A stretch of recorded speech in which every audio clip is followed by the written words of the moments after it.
اس کے بابا ہم نے اپنا وتیرہ صحیح کرنا ہے، پکڑو پکڑو پکڑو پکڑو، اس چکر میں نہ پڑے، ان حالات میں نہ جائیں، یہ اور مزید افراتفری پیدا ہو رہی ہے اس سے۔ یہ افراتفری معاشرے کی بات نہیں میں کر رہا، ہمارے اندر جو افراتفری پیدا ہو رہی ہے اس کی بات کر رہا ہوں میں، اور وہی معاشرے میں جا کر جنم لیتی ہے۔ معاشرہ کس سے بنتا ہے؟ ہم سے۔ بھائی ہماری زبان سے معاشرہ جنم لیتا ہے، ہمارے لب و لہجے سے معاشرہ جنم لیتا ہے، ہمارے رویے سے معاشرہ جنم لیتا ہے۔ یہ سب کو پتا ہے کہ اگر میں بول رہا ہوں تو اس کا ریفلیکشن میرے پاس آئے گا، آپ پر امپیکٹ جائے گا، میرے پاس اس کا کیا آئے گا؟ ریفلیکشن آئے گا۔ تو مجھے سوچ سمجھ کر گفتگو کرنی چاہیے، مجھے دوسروں کا لحاظ سیکھ لینا چاہیے کہ دوسروں کا کیسے لحاظ کرتے ہیں، دوسروں کا کیسے احترام کرتے ہیں، دوسروں کو کیسے عزت کرتے ہیں، اور دوسرا کو اچھی بات کرے یا اچھی بات کرنے کے ساتھ ساتھ بعض دفعہ کو اچھا کام کرے تو اس کو داد دینا ہمیں سیکھنی چاہیے۔ سوچیں ذرا، کبھی ہم نے سوچا ہے کہ دوسروں کو داد دینا ہم نے کبھی سیکھی؟ باخدا نہ ہمارا ذہن قبول کرتا ہے اس کو داد دینے کے لیے، نہ جسم قبول کرتا ہے۔ حالانکہ اس کو داد دینے سے معاشرہ بوسٹ اپ ہوتا ہے۔ ظاہرہ جس انسان نے اچھا کام کیا، اچھی بات کی، وہ ظاہرہ اور بڑھ کر معاشرے کے لیے کام کرے گا نا۔ اچھا جو اگر اس کو بوسٹ اپ کریں گے، اس کو داد دیں گے، اس کی حوصلہ افزائی کریں گے، ہے نا، اس کا حوصلہ، اس کی ہمت بڑھائیں گے، یہ چیزیں بڑھتی ہیں نا اس سے۔ لیکن ہم اس کی حوصلہ افزائی نہیں کرنا چاہتے، ہم اس کو داد نہیں دینا چاہتے، ہم اس کو اپریشیٹ نہیں کرنا چاہتے۔ کتنا کروڑ روپیہ خرچ آتا ہے اپریشیٹ کرنے کا، کتنی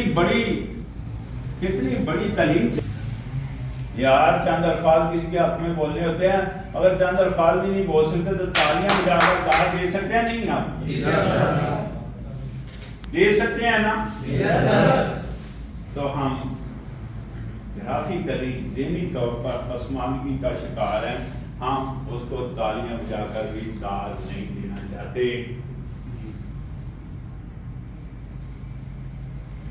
ہم کیا کام کر رہے ہیں؟ ہمارے پاس فرصت ہی نہیں ہے، ہم کس طرف چلے گئے ہیں؟ ہمارے اندر وہم و گمان پیدا ہو رہا ہے، شک و شباب پیدا ہو رہا ہے، بغض ہے، شر ہے، نفرتیں ہیں۔ یہ ساری چیزوں کے لیے ہمارے پاس ایک اسٹور ہاؤس ہے، اور جس کو دل کہتے ہیں، اور جس کے بارے میں قرآن پاک میں آیا ہے کہ آپ کے جسم کے اندر، انسان کے جسم کے اندر ایسا گوشت کا ٹکڑا ہے، اس میں خرابی ہے، پورے جسم میں خرابی آتی ہے، اور اگر اس میں بہتری ہے تو پورے جسم میں بہتری آتی ہے۔ تو وہ سافٹ ویئر کون سا ہے، وہ اسٹور ہاؤس کون سا ہے؟ وہ دل ہے۔ کہتے ہیں نا آپ کا تو دل ہی کالا ہو چکا ہے، کہتے ہیں کہ نہیں کہتے؟ دل میں محر گرا بابا، سب سے پہلے دل صاف کریں۔ دل بہت بڑا انسٹرومنٹ لگا ہوا، ہمارے پاس ایک چپ لگی ہے اس کے اندر، دل کے اندر بھی آگے ایک چپ لگی ہوئی ہے جو سارا کیلکولیٹ کر کے ہمیں دے رہی ہے۔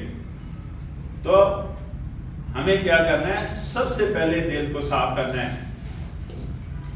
دیکھیں اولیاء کرام جتنے بھی ہیں ان کی اسٹڈی کر کے دیکھیں، سارے کے سارے جتنے ولی ہیں اللہ کے، کہتا ہے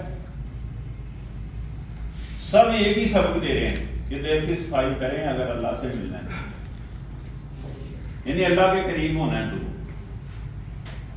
کیوں؟ اللہ اس جگہ پر رہتا ہے نا؟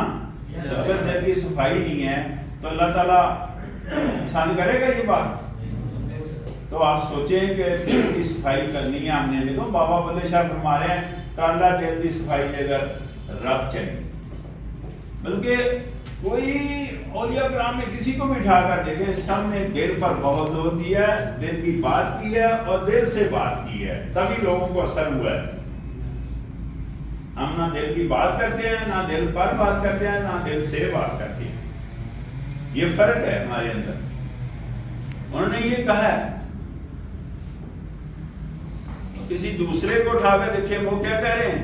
وہ کہہ رہے ہیں جناب مرے ہوئے لوگوں کو اگر ہم نہیں اٹھا سکتے تو کہتا ہے زندہ لوگوں کو تو نہ مارے ہم. زندہ لوگوں کو کیسے مارتے ہیں؟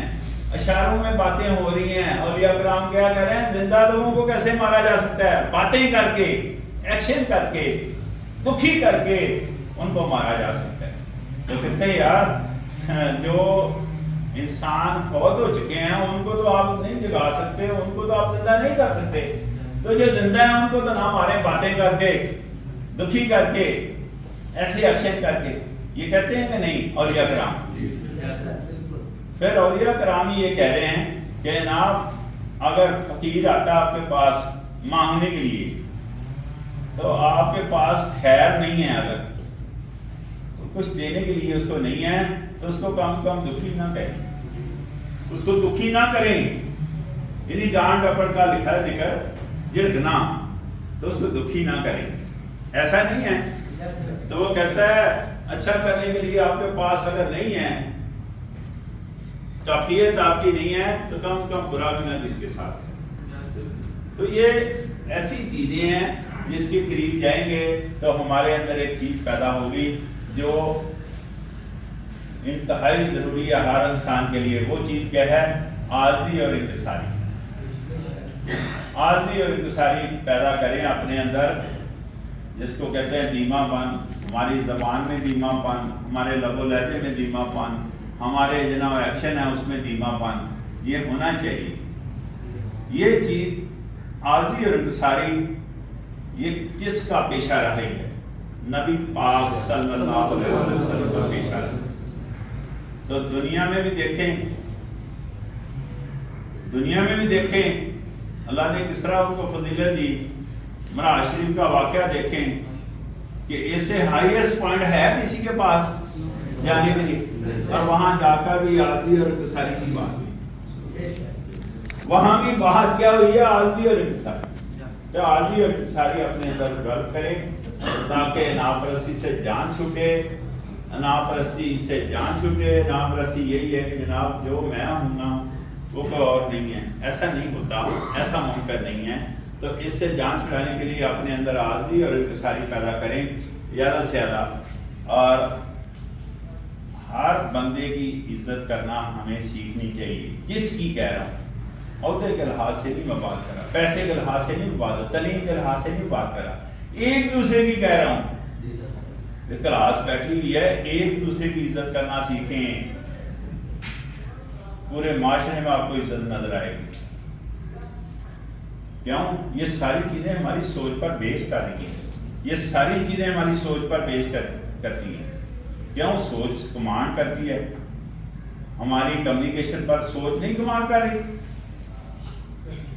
بھائی جو سوچے گے وہی کہیں گے نا. ہمارے رویے پر نہیں کمانڈ کر رہی سوچ. اور رویہ کس پر کمانڈ کرتا ہے؟ پورے معاشرے. تو معاشرہ کس نے بنایا؟ ہم نے. ہم اس کے ذمہ دار ہیں. ہمیں یہ ذمہ داری محسوس کرنی چاہیے کہ معاشرے میں بہتری ہم لا سکتے ہیں. لا سکتے ہیں کہ نہیں لا سکتے؟ آج چند ایک باتیں آپ تک میں نے شفٹ کی ہیں، اور زیادہ باتیں کرنے کی بجائے میرے خیال میں یہ جو باتیں ہیں اتنی ہی کافی ہیں.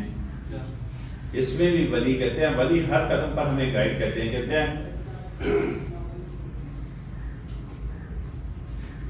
بہت ہی گلاں کریے تے سواد تھوڑا ہے. ولی کیا کہہ رہے ہیں؟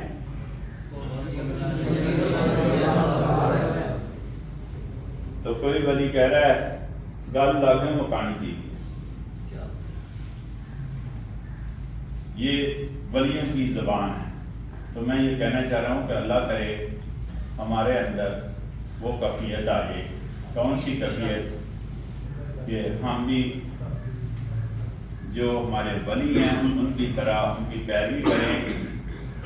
اور ویسے بھی حالات و واقعات آپ کے سامنے ہیں، اس میں جب افراتفری ہے، بے چینی ہے، اس میں جناب بے راہ روی ہے، غیر یقینی صورتحال ہے، تو ہم آسان طریقے سے لائف کب گزار سکتے ہیں؟ جب ہم ایک کلندر کی شکل میں نظر آئیں. اس کی شکل میں ہماری لائف ایک کلندر کی لائف کی طرح ہونی چاہیے. پھر ہمیں ان چیزوں کی کوئی پرواہ نہیں ہوتی, پھر ہم بڑا آسانی سے اس کو فیس کریں گے. کلندر کی لائف کیسی ہوتی ہے اس پر میں آپ کو شعر سنانے لگا ہوں کہ حالات کے قدموں میں کلندر نہیں گرتا, ٹوٹے جو کبھی تارا زمین پر نہیں گرتا. گرتے ہیں دریا تو سمندر میں ہمیش, گرتے ہیں دریا تو سمندر میں ہمیش, مگر کبھی کسی دریا میں سمندر نہیں گرتا, نہیں گرتا, نہیں گرتا, نہیں گرتا, نہیں گرتا.